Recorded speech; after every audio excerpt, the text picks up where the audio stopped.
My grandfather left me a life encased in dust and the scent of decaying paper. The bookstore was less a business and more a mausoleum for forgotten words. I'd been in Northwood for 6 months, a ghost haunting the aisles, arranging spines that no one would ever crack open again. My own life felt just as unread. I moved through the small town with a practiced invisibility, my head down, my presence as transient as the morning fog that clung to the valley. Loneliness was a constant, a low hum beneath the floorboards of my days, a quiet companion in the small apartment above the shop. I painted, mostly.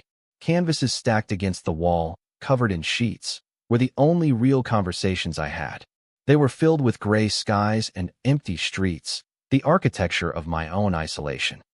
It was a Tuesday, the kind of flat, gray afternoon that promised nothing, when the humming beneath the floorboards became a shout. 2 local boys, faces I recognized from the high school, started kicking the sandwich board I put out on the sidewalk each morning. Their laughter was sharp and cruel, a sound that didn't belong among the quiet dignity of old books. Then the word started. Sharp, ugly slurs aimed at the shop, at the imagined person inside. At me. My hands started to shake. This was the town's underbelly, the part that lurked behind the polite smiles and Sunday services. I felt a cold dread snake up my spine, the familiar fear of being seen, and seen wrongly.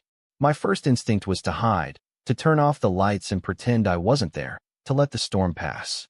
But a tremor of something else, something closer to anger, moved through me. My grandfather had loved this place. I wouldn't let them defile it. With a hand that wasn't quite steady, I picked up the phone and dialed the non-emergency number for the sheriff's department. He arrived in less than 5 minutes.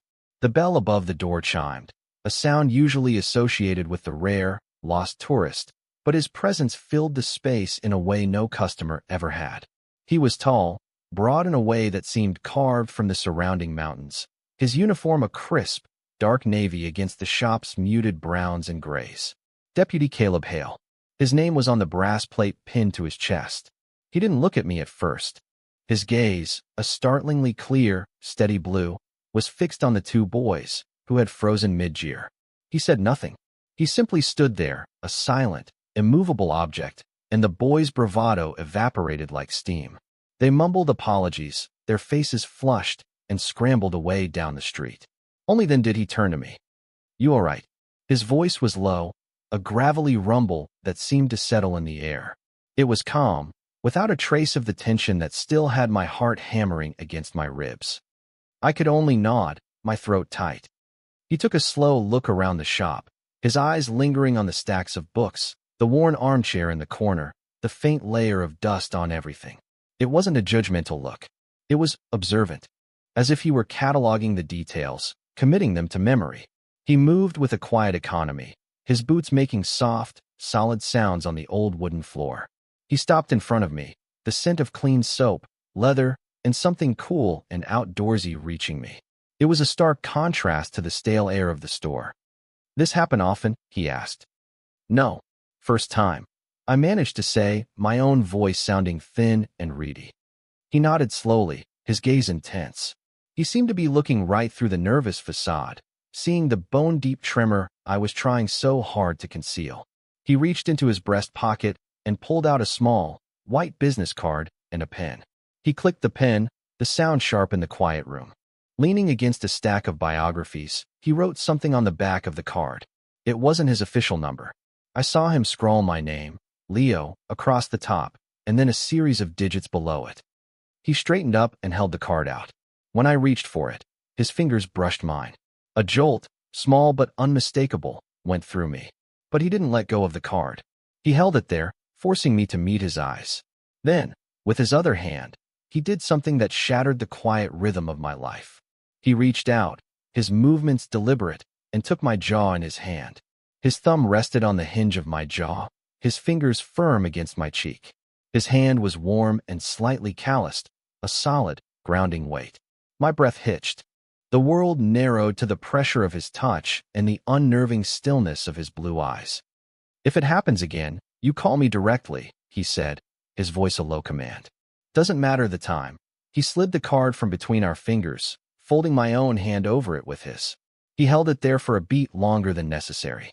Then he pocketed his pen, his gaze never leaving mine. He leaned in a fraction closer, the space between us charged with something I couldn't name. It felt like a warning and a promise all at once. "Remember me," he said. It wasn't a question. And then he let go. He gave a final, sharp nod, turned, and walked out of the store. The bell chimed his exit, and he was gone. I stood there, frozen, my fingers still curled around the card he'd placed in my palm. My jaw tingled where he had touched it. The air still held the faint, clean scent of him. I slowly uncurled my fingers and looked at the card. My name, Leo, written in his strong, angular script. And a phone number. My heart was doing a frantic, stumbling dance in my chest. I had wanted to be invisible, but Deputy Caleb Hale had just seen me, and he had made damn sure I would see him too. The card became a talisman, a secret I kept in the pocket of my jeans. I'd take it out in the quiet hours of the night, tracing the indentations his pen had made in the thick stock. Leo. My own name looked foreign, important, in his handwriting. I'd run my thumb over the digits of his number, a sequence that was now burned into my memory. The object itself was insignificant, a piece of paper. But it felt heavy, a tangible piece of evidence from an event that my mind kept replaying in a dizzying loop. The pressure of his thumb on my jaw, the low timbre of his voice. Remember me. How could I forget? In the days that followed, my practiced invisibility became impossible. It was as if he had tuned my senses to his frequency. I started seeing him everywhere. His dark blue cruiser would be parked across the street from the bookstore for 10, sometimes 15 minutes at a time. He'd just sit there, sometimes talking on his radio, sometimes just looking. I never knew if he was looking at the shop, at me, or if it was just a convenient place to stop. I'd stand behind a tall shelf of classic literature, my heart a frantic bird in my chest, peering through the gap between two leather-bound volumes of Dickens, watching him. He had a way of sitting in his car, a kind of relaxed stillness, one hand resting on the steering wheel, that seemed at odds with the authority of his uniform. I saw him at the diner, the Wooden Spoon, where I went for coffee and to escape the oppressive silence of the bookstore. He'd be at the counter, talking to the owner, his back to the room.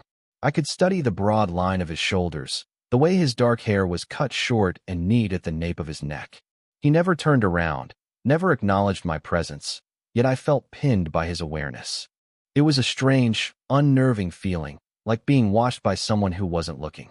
I'd drink my coffee too fast, the ceramic mug trembling slightly in my hand, and leave before he did, feeling like a spy in my own life. My world, once a small, contained circle of the store and my apartment, now had a new center of gravity, him. Every creak of the floorboards, every chime of the bell above the door, sent a jolt of anxious hope through me.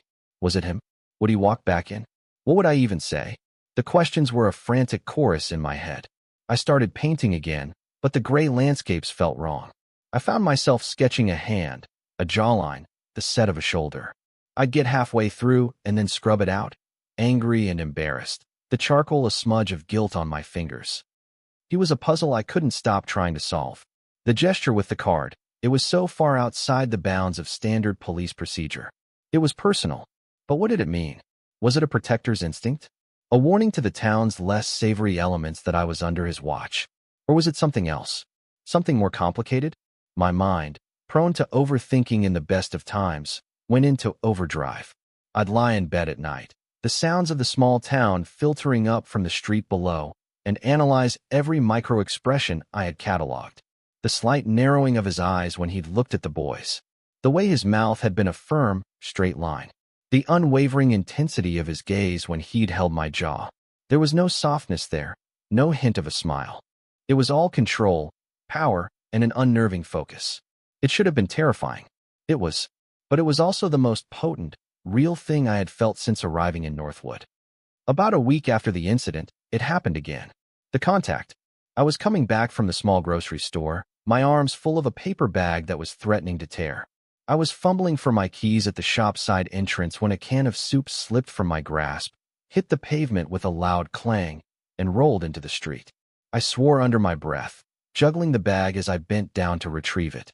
As my fingers brushed against the cool metal of the can, a pair of familiar, polished black boots entered my field of vision. Need a hand. That voice. That low, calm rumble. I looked up, and there he was. Caleb. He wasn't in his cruiser. He was on foot, his uniform just as crisp, his presence just as overwhelming on the quiet sidewalk. He crouched down in one fluid motion, his knees nearly brushing mine. He picked up the can of tomato soup and looked at the label with a flicker of something unreadable in his expression. "Good choice," he said, his voice laced with a hint of dry humor I hadn't heard before. He held it out to me. As I took it, our fingers brushed again. This time it felt less like an accident. His skin was warm, his touch firm. He didn't pull away immediately. His gaze dropped to my overloaded grocery bag. "Let me get that," he said, and before I could protest, he had taken the heavy bag from my arms. The sudden lightness was disorienting. He stood up, waiting for me to unlock the door, the bag held easily in one hand. "You all right, Leo?" he asked, and the sound of my name in his mouth, so casual and familiar, sent another jolt through me. It was different from when he'd written it on the card. This was spoken, real, an acknowledgement of me as a person, not just a victim. "I'm fine," I said, finally getting the key into the lock. "Thank you." I pushed the door open and he followed me inside, not into the shop, but into the small, narrow hallway that led to the stairs to my apartment. He set the bag down on the first step. The space was tight, and I was acutely aware of his proximity. I could smell that clean, outdoor scent again, mixed with the faint aroma of coffee. "Furnace keeping up?" he asked, his eyes scanning the dim hallway. It was an odd question. "It's old, but it works," I replied, confused. He nodded, his gaze landing back on me. "This town gets cold. Especially these old buildings." He lingered for a moment, his presence a solid wall of warmth in the cool air. For a second, I thought he was going to say something else, something important. The silence stretched, filled with unspoken things. But then he just gave another one of his sharp nods. "You need anything, you call," he said, his eyes holding mine. It was the same command as before. Then he turned and was gone, the heavy outer door closing with a soft click behind him. I stood there in the hallway, my hand resting on the grocery bag he had carried. It still felt warm from his grasp. He had touched me again, a simple, helpful gesture. But his hand had rested on the bag, his fingers close to my body. He had used my name. He had asked about my furnace. It was a series of small, mundane interactions, but my internal analyst was screaming that they were anything but. He was weaving himself into the fabric of my life, one small, deliberate thread at a time. And I was letting him. I was watching him, and he, in his own quiet, inscrutable way, was watching me right back. The tension was no longer just a hum. It was a string being pulled tighter and tighter. I didn't know if it was going to make music or snap. The string snapped 2 weeks later, on a bitter night in late October. The old furnace in the bookstore, the one Caleb had so presciently asked about, gave a final, wheezing groan and died. I tried everything, flipping the circuit breaker, fiddling with the thermostat, even giving the ancient metal beast a few desperate kicks. Nothing. A profound, penetrating cold began to seep through the floorboards, creeping into the marrow of my bones. I piled on sweaters, wrapped myself in blankets from my apartment upstairs, but the chill was relentless. The temperature outside was dropping toward freezing, and the building's old, single-pane windows offered little defense. By 10 o'clock, I could see my breath in the air inside the shop. I was huddled in the worn armchair, a thermos of hot tea clutched in my numb fingers, trying to read. But the words blurred. All I could think about was the cold, and a growing sense of helpless frustration. Calling a repairman at this hour was impossible. The idea of spending the night like this, slowly turning into a human popsicle, was grim. My thoughts, inevitably, drifted to the small white card in my wallet. "You need anything, you call." But this? A broken furnace? It felt absurd, an overstep. He was a deputy, not a handyman. It would be an imposition, a sign of weakness. I argued with myself for another hour as the cold deepened, my pride warring with my chattering teeth. Just as I had resigned myself to a miserable, sleepless night, the blue and red lights washed silently over the front of the bookstore. My heart leaped into my throat. A cruiser pulled up to the curb, its engine idling softly. But it wasn't just a drive-by. The door opened, and Caleb got out. He walked to the front of the shop, cupping his hands around his eyes to peer through the glass.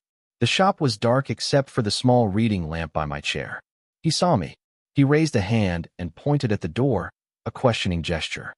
Hesitantly, I unwrapped myself from my cocoon of blankets and went to the door, my socked feet freezing on the wooden floor. I unlocked it and pulled it open a few inches. The blast of frigid night air was sharp. "Everything okay in here, Leo?" he asked. His breath plumed in the cold. Saw the lights were on, but the place looked dark. "My furnace died," I admitted, my voice tight. I felt a flush of embarrassment, like a child being caught in a predicament of their own making. He didn't mock me or seem annoyed. His expression was serious, his gaze sweeping over me, taking in the layers of clothes and the blanket still draped over my shoulders. He put a hand on the door. "Let me see." He came inside, bringing the cold with him, but his presence was a strange kind of warmth. He followed me to the small, dusty utility closet where the furnace monster lived. He was ridiculously out of place in his crisp uniform, crouching down to examine the ancient appliance. He took off his gloves, his large, capable hands probing the metal casing. The scent of him, that clean, soap-and-outdoors smell, filled the small space. After a few minutes of silent investigation, he stood up, wiping a smear of dust from his knuckles onto his trousers. "It's dead," he said, with a finality that dashed my last hopes. "The pilot light is out, and the whole thing's cold as a stone. You're not getting it started tonight." He looked at me, his face grim in the dim light. "You can't stay here. It's going to be 20 degrees by morning." "I'll be fine," I lied, my pride stubborn even as my teeth began to chatter again. "I have blankets." He gave me a look that was somewhere between exasperation and concern. It was the first time I'd seen such a clear emotion on his face. "No," he said, his voice firm, leaving no room for argument. "You're not. Grab your coat. You're coming with me." "To the station?" I asked, confused. He shook his head, a ghost of a smile touching his lips for the first time. It was a startling, transformative thing. "No, not the station. To my place. It's warm." The offer hung in the air between us, charged and heavy. My mind raced. Going to his house. It was a line being crossed, a massive leap from furtive glances and brief, loaded touches. It was intimate. It was terrifying. It was exactly what some secret, reckless part of me wanted. I couldn't impose. I started, the automatic refusal falling from my lips. "It's not an imposition," he cut me off, his voice softening slightly. "It's a solution. I have a guest room. And a fireplace. And it's not freezing." He held my gaze, and there was that unnerving stillness again, that feeling of being seen right down to the bone. "Go get your stuff, Leo." Defeated by his logic and the undeniable cold, I nodded. I went upstairs and packed a small bag with a change of clothes and my toothbrush, my hands moving on autopilot. My mind was a whirlwind. What was happening? This quiet, stoic deputy was taking me home. As I came back down, I saw him standing in the middle of the bookstore, looking at one of my unfinished paintings that I'd left on an easel, a canvas of a lone, skeletal tree against a stormy sky. He heard me on the stairs and turned. He didn't comment on the painting, but his eyes held a new, thoughtful quality. "Ready?" I nodded, clutching my bag. He locked the bookstore door behind us, the click of the deadbolt sounding unnaturally loud in the silent street. He led me to his cruiser, the official sheriff's department vehicle, and opened the passenger door for me. Getting in felt surreal, like I was being arrested and rescued at the same time. The drive was silent, but it was a different kind of silence than before.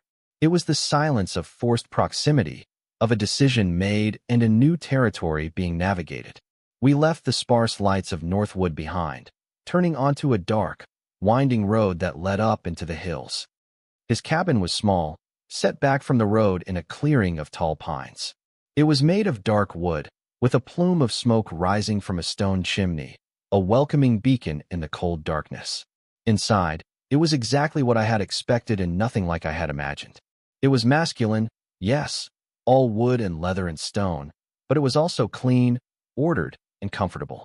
A fire was already blazing in the large stone hearth, casting a warm, flickering glow over the room. It smelled of wood smoke, coffee, and pine. It smelled like him. "Guest rooms down the hall," he said, taking off his heavy-duty coat and hanging it by the door. Out of the uniform jacket, in just his navy button-down shirt and trousers, he looked less like an officer of the law and more like a man. A very large, very solid man. Bathrooms on the left. Make yourself at home. I dropped my bag in the small, simple guest room, which was dominated by a large quilt-covered bed. The warmth of the cabin was already starting to thaw the chill from my bones. When I came back out, he was in the small kitchen area, pulling 2 mugs from a cabinet. "Tea? Whiskey?" he asked, his back to me. "Whiskey," I said, my voice sounding steadier than I felt. He poured 2 generous measures into a pair of heavy glass tumblers and handed one to me. Our fingers brushed as I took it. This time, I didn't flinch. I held his gaze. The firelight danced in his blue eyes, making them seem darker, deeper. "Sometimes," I said, taking a sip of whiskey. The warmth spread through my chest. He stared into the fire, his profile sharp and strong in the flickering light. "What do you see when you paint?" he asked. It wasn't the usual small talk about art. It was a real question, a deep one. The thing that's there? Or the thing you want to be there? I was taken aback by his perception. He had looked at my bleak, lonely painting of the tree and understood its core immediately.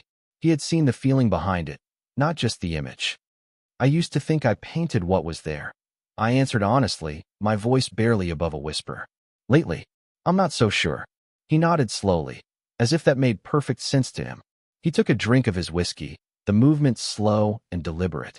"I stayed in Northwood because everything here is what it is," he said, his voice soft and reflective. "The mountains are mountains. The winters are cold. People are people. There's not a lot of pretending."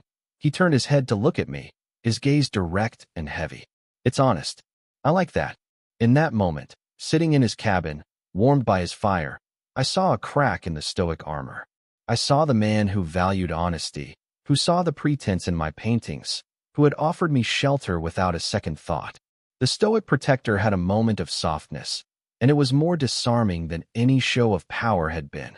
The string of tension pulled tighter still, but now I could hear the faint, beautiful note it was beginning to sing.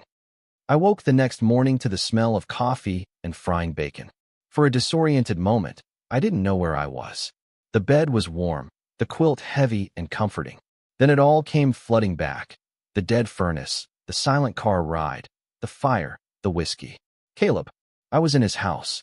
I sat up, my heart giving a nervous flutter. The door to the guest room was slightly ajar. I was wearing the t-shirt and sweatpants I'd packed, feeling strangely vulnerable and domestic.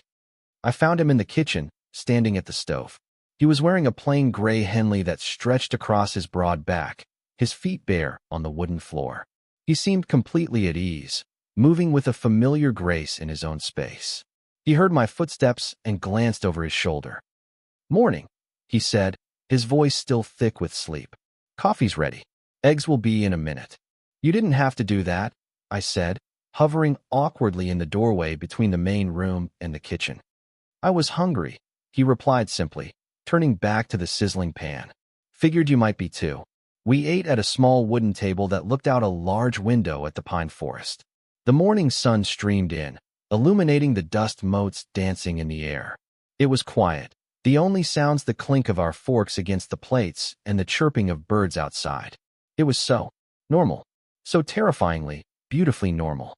I kept waiting for the awkwardness to descend, for the reality of the situation, a near stranger in his home, to make things weird. But it never did. The comfortable silence from the night before had carried over into the morning. After breakfast, he called the one and only HVAC guy in the county and left a message. "He'll get to it when he gets to it," Caleb said with a shrug. "Might be a day or two. Town runs on its own time." A day or two. The thought of staying here, in this bubble of warmth and quiet intimacy with him, for another day or two, sent a fresh wave of panic and longing through me. This was dangerous territory. This was how you started to want things you couldn't have. To escape my own spiraling thoughts, I offered to help with whatever he was doing. He was planning on chopping some more wood for the winter pile. I, a city boy whose most strenuous activity was lifting a box of books, was clearly out of my depth, but he didn't point it out. He just handed me a pair of worn leather gloves and led me outside. The air was crisp and cold, smelling of pine and damp earth. He showed me how to stack the logs he split, a simple, rhythmic task. I watched him work. He swung the axe with an effortless power, the muscles in his back and arms contracting with each movement. The methodical thunk of the axe splitting would become the percussion of the afternoon. He was focused, efficient, completely in his element. And I was an observer, just as I had been in town. But here, it was different. I wasn't hiding behind a bookshelf. I was here with him, a part of the scene. That evening, after a simple dinner of stew that he'd had simmering on the stove all day, we were back in the armchairs by the fire. The novelty had worn off, replaced by a strange sense of routine. I had brought my sketchbook from my bag, and without thinking, I started to draw. I didn't draw the fire or the room. I drew him. He was staring into the flames again, his face in profile, the firelight carving sharp shadows and warm highlights onto his features. I worked quickly, quietly, trying to capture the stillness in him, the strength in the line of his jaw, the slight downward curve of his mouth in repose. I was so lost in the lines and shadows, in the act of translating him onto paper, that I didn't notice he had turned his head. "What are you doing?" His voice, quiet as it was, startled me. I snapped the sketchbook shut, my face flushing hot with guilt, like a child caught reading a diary. "Nothing. Just sketching." He didn't press. He just watched me, his blue eyes unreadable in the dim light. The comfortable silence was gone, replaced by the taut, electric hum of unspoken things. The air grew thick. He stood up from his chair. I thought he was going to walk away, to end the moment, but instead, he walked toward me. He stopped right in front of my chair, looking down at me. I had to crane my neck to see his face. "Let me see," he said. It wasn't a request. My heart hammered against my ribs. Showing him felt like ripping open my chest and showing him the frantic, yearning thing inside. But refusing felt impossible. His presence was too large, too insistent. My fingers trembled as I opened the sketchbook to the page. He crouched down, bringing himself to my level, his knee brushing against mine. The contact was like a lit match to gasoline. He took the sketchbook from my hands, his fingers brushing mine, lingering for a fraction of a second. He stared at the drawing for a long time. I had captured him well. Too well. It wasn't just a likeness. It was an interpretation. It was full of the intensity, the longing, the fascination I felt. It was all there in the charcoal lines. He didn't say it was good. He didn't say anything at all for a full minute. He just looked from the drawing to my face and back again. Then he raised one hand and gently, so gently, traced the line of his own jaw on the paper with his index finger. The paper whispered under his touch. "Is that how you see me?" he asked, his voice a low, rough murmur. I couldn't speak. I couldn't breathe. My entire world had shrunk to the space between us, to the heat of his knee against mine, to the intent look in his eyes. This was it. The tipping point. The moment where subtext became text. He set the sketchbook down on the floor beside my chair. He didn't move away. He leaned closer, his other hand coming up to rest on the arm of the chair next to my head, caging me in. His face was inches from mine. I could see the flecks of gray and gold in his blue eyes. I could smell the wood smoke on his clothes, the whiskey on his breath. "You pay a lot of attention, Leo," he whispered, and the sound of my name was a caress. "You see things," he paused, his gaze dropping to my mouth. "What do you see right now?" The question hung between us, a dare. He was giving me an out, a chance to deflect, to retreat back into my safe, lonely world. But I was so tired of being safe. I was tired of being lonely. I looked into his eyes, and for the first time, I didn't try to hide what I was feeling. I let him see all of it. The fear, the hope, the desperate, aching want. I didn't answer with words. I couldn't. Instead, I leaned forward that last, impossible inch. My movement was hesitant, a question in itself, but it was all the answer he needed. He met me halfway, his mouth capturing mine.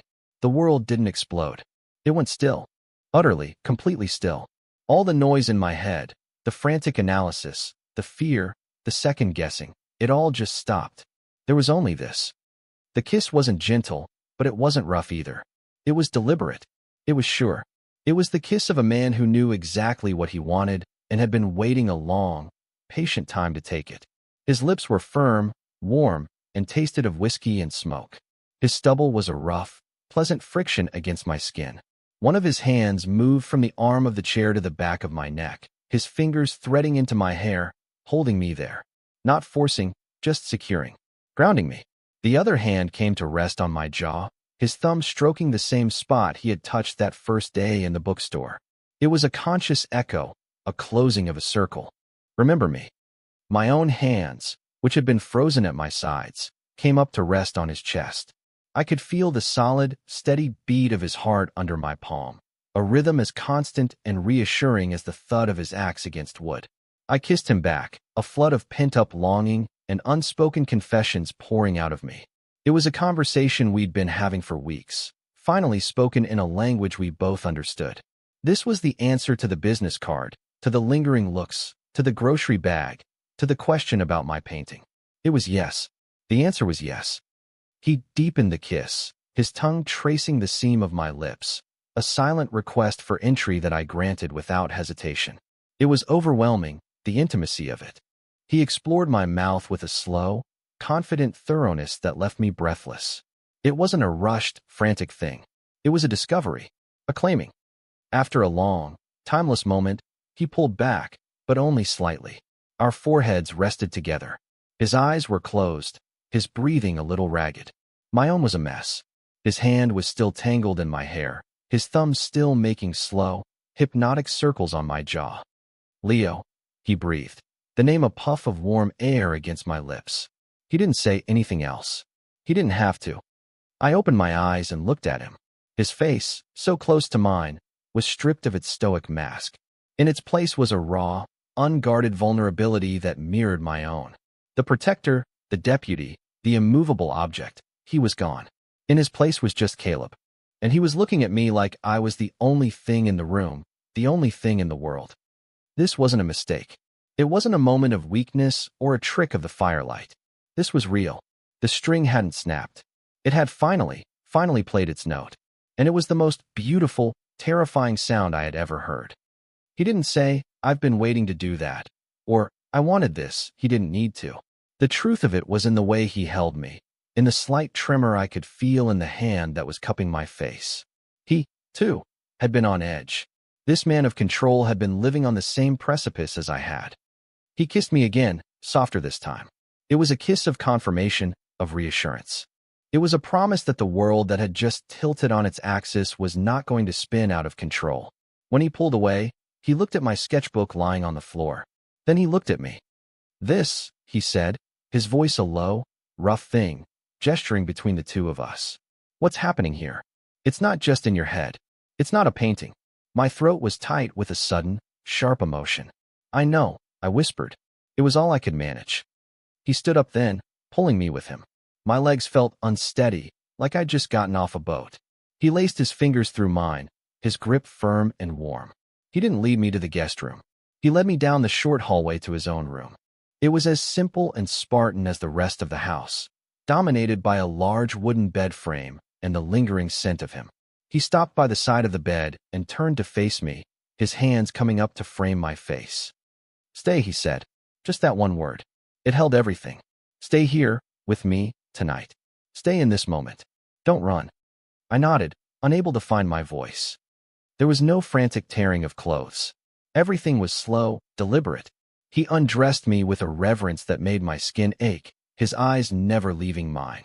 He undressed himself, his body even more imposing out of his clothes, a landscape of muscle and shadow in the dim light from the hallway. We got into his bed, the sheets cool against my heated skin. He pulled the covers over us, and then he just held me, my back pressed against his chest, his arm a heavy, solid weight around my waist. His lips found the sensitive spot just behind my ear, and he stayed there, just breathing. I lay there, listening to the sound of his heart beating against my back, feeling the rise and fall of his chest with every breath.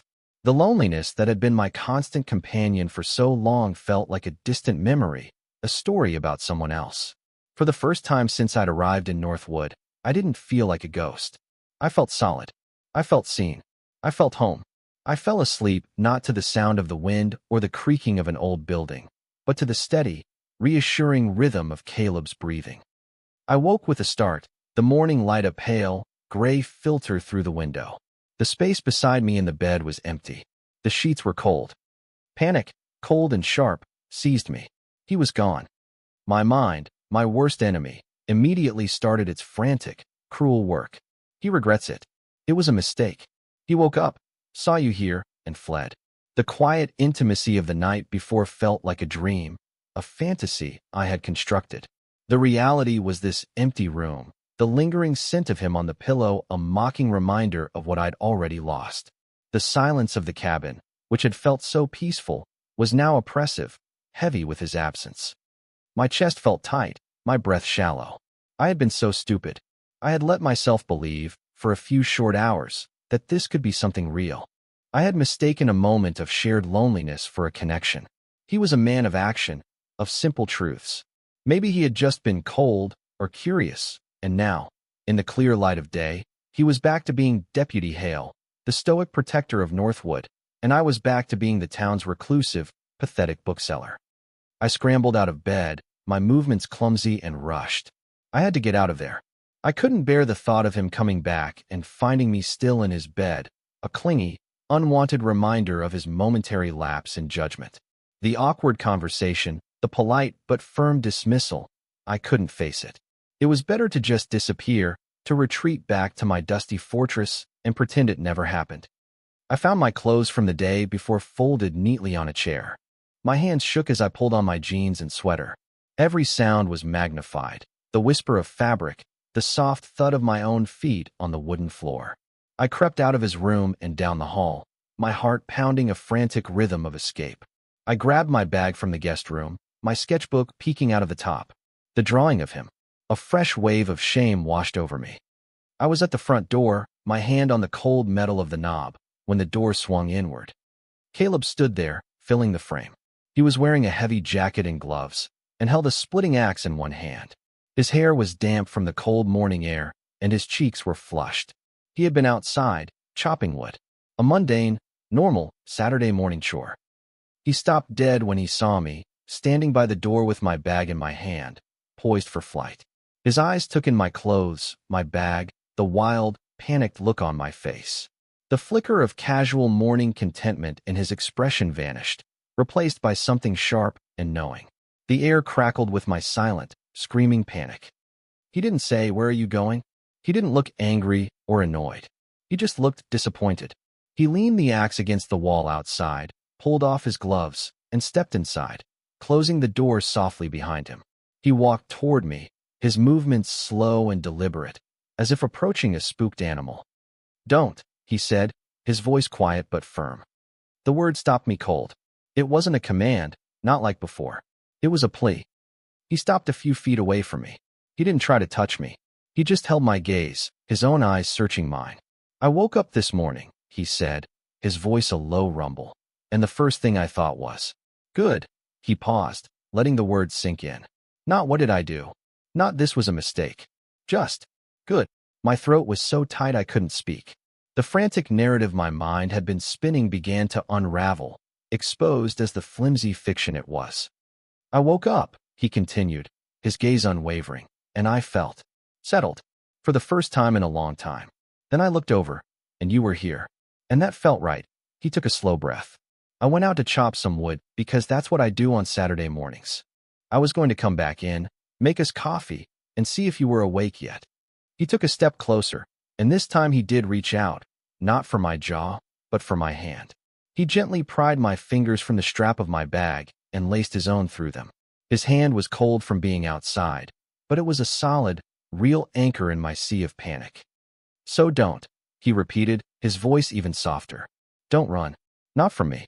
All the tension, all the fear I'd woken up with, just drained out of me, leaving me weak and shaky.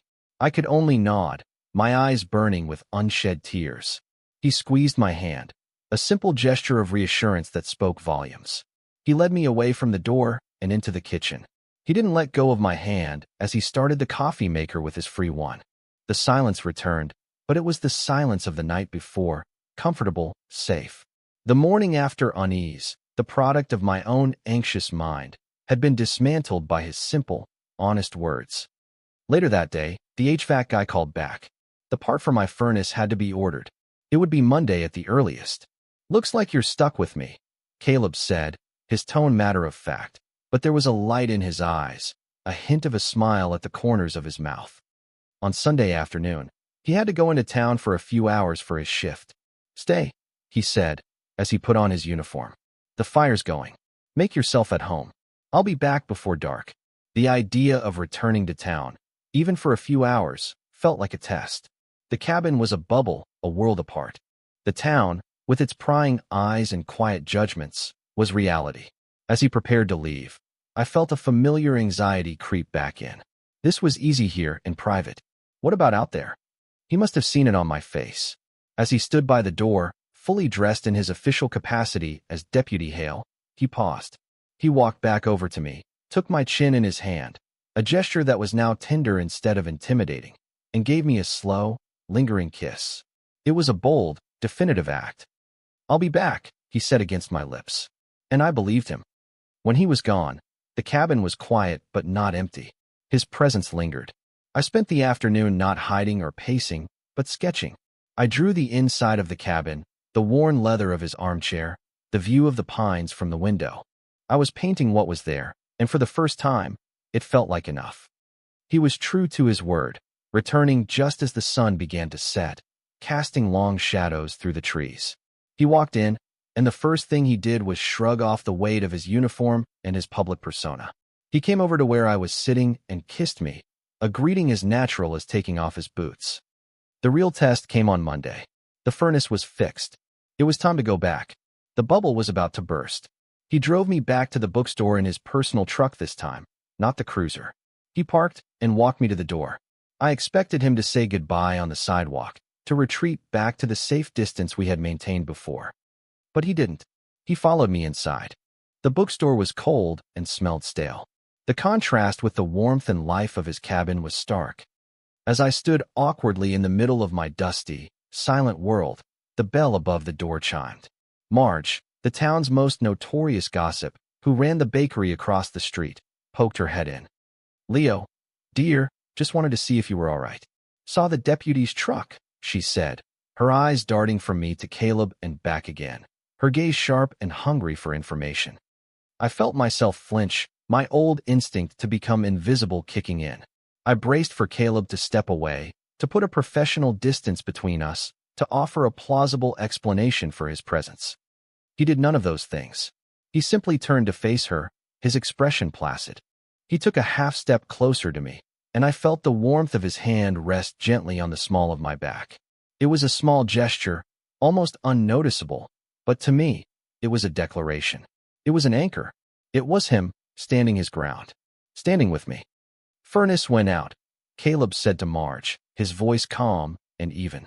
"Just making sure everything's running again." Marge's eyes narrowed slightly, processing the simple explanation and the possessive gesture that contradicted it.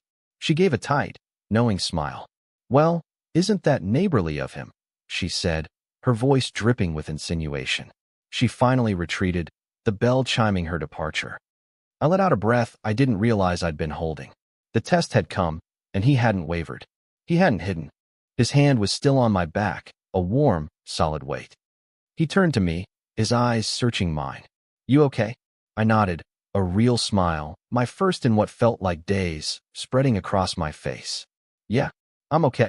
He looked around the bookstore then, at the leaning towers of books, the dust motes in the air, the general state of gentle decay. It was my life before him, preserved under a layer of neglect. "This place could use some work," he said, his gaze returning to me. "I'm good with my hands." It wasn't just an observation. It was an offer to fix more than just a broken furnace. It was an offer to stay, to help, to build something new in the ruins of the old. "My cabin," he said, his voice dropping lower. "It's quiet up there. Good light for painting." He paused, his thumb rubbing a slow circle on my back. "You should come back. Not because you're cold." It was a conscious choice, laid bare between us. This wasn't something we were falling into anymore. This was a place we could choose to walk toward, together. The fear was still there, a faint tremor in the background, but it was overshadowed by a brilliant, soaring hope. I had spent months observing life from the shadows, and now, here was a man offering me a place in the sun. "I'd like that," I said, and my voice was clear and steady. He smiled, a real, genuine smile that reached his eyes and made them crinkle at the corners. It transformed his entire face, wiping away the last vestiges of the stoic deputy and leaving only Caleb. He leaned in and kissed me, right there in the middle of my dusty, silent bookstore, with the bell above the door waiting to announce anyone who might walk in. And for the first time, I didn't care. The days that followed settled into a new, quiet rhythm. Caleb didn't move in, and I didn't abandon the bookstore. Instead, we started to build a bridge between our two worlds. He would come by the shop after his shift, bringing coffee, and help me with the endless task of sorting and cataloging my grandfather's chaotic inventory. He was methodical, patient, his large hands surprisingly gentle with the fragile, brittle pages of a 100-year-old book. We'd work in a comfortable silence. The only sounds the rustle of paper and the soft thud of books being placed on shelves. Sometimes he'd read a passage aloud, his low voice giving an unexpected gravity to a line of poetry or a piece of forgotten prose. I started spending weekends at his cabin. I brought a few of my canvases and paints, setting up an easel by the large window that looked out onto the pines. The light, as he'd promised, was perfect, and the quiet was different from the silence of the bookstore. It wasn't an empty quiet. It was a full quiet, alive with the sound of the wind in the trees and the crackle of the fire. And with the steady, reassuring presence of Caleb. He would be outside chopping wood, or inside cleaning his gear, or just sitting in his armchair reading a worn paperback. He never crowded me, never made me feel like I had to perform. He just existed, a solid point of gravity in my universe. One Saturday morning, I woke up in his bed to the familiar smell of coffee.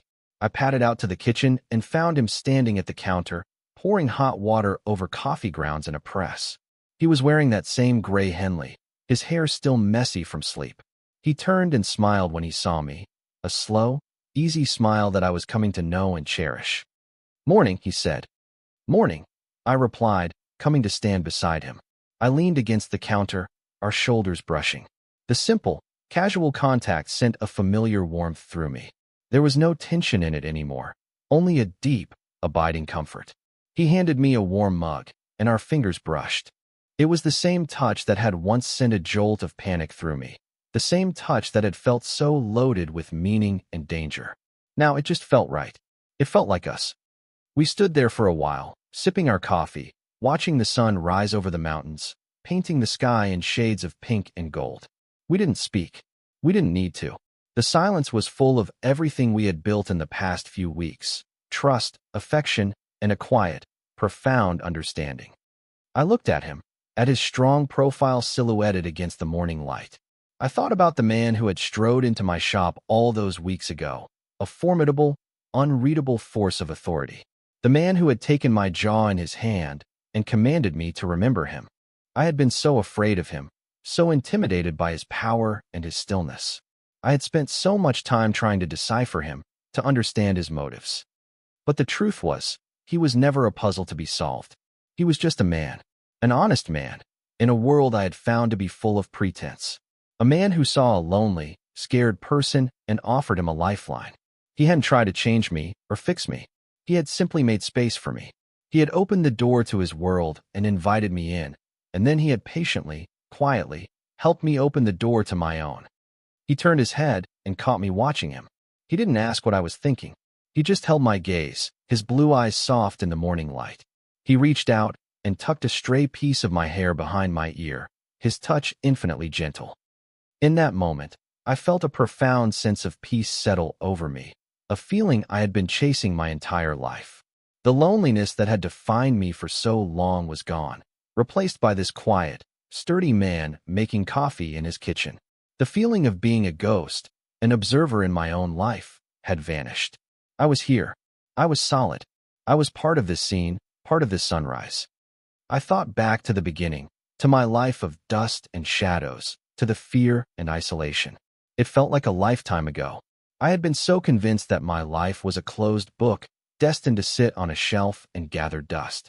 But Caleb had come along and picked it up. He hadn't just read the pages.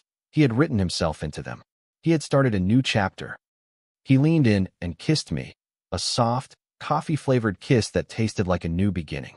It tasted like a quiet Saturday morning and the promise of many more to come. "What are you thinking about?" he murmured against my lips. I smiled, a real, unburdened smile. I looked around his warm, solid cabin, then back at his steady, open face. "I was just thinking," I said, my voice full of a quiet wonder I hadn't known I possessed. "I feel like I'm finally home." And as he smiled back, his eyes full of a love that needed no words, I knew it was the truest thing I had ever said. I had remembered him, just as he'd asked. And in doing so, I had finally found myself.